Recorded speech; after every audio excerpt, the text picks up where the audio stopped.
Was a hugely symbolic moment, and I think it will be seen as one of those defining moments for the monarchy when historians look back at these twilight years of this Elizabethan age.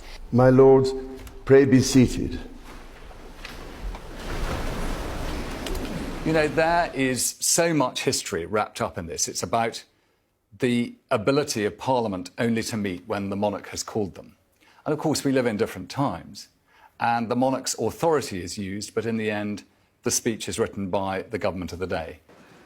My lords and members of the House of Commons, Her Majesty's government's priority is to grow and strengthen the economy and help ease the cost of living for families. We've come to expect the Queen at all these great occasions, and I think she's expected herself to be at them.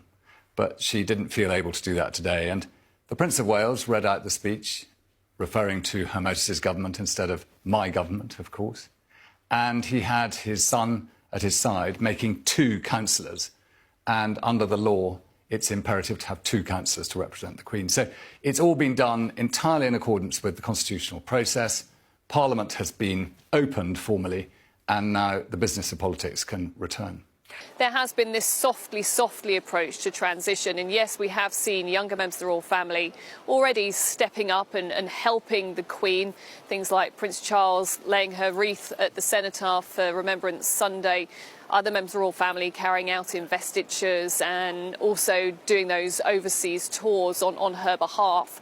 But today was the first time that really we've seen younger members of the family taking on what is a key part of her constitutional role. And the decision for that will not have been taken lightly. We had thought that her throne would be left empty, but instead Prince Charles was there front and centre, with Prince William looking like he was taking on more of a supporting role. And in some ways, I suppose, it gave us a bit of a snapshot of what the future looks like when Prince Charles does eventually take that important seat. However, for the royal family and for the palace, they cannot stress anymore that this is, yes, an ageing monarch, but not one who is looking at abdicating. So, for example, they've been stressing that it's this week she will again hold a virtual audience with her Privy Council. She is the one who will meet up with her Prime Minister, and if she can, she still intends to be front and centre of her own Platinum Jubilee celebrations. There is no doubt the decision to hand over this important constitutional duty will not have been taken lightly, and the Queen, amongst all of us, certainly does not want to cause uncertainty. But I think also what it does do is show that she has a real confidence in those who are going to follow her, and that we should do too.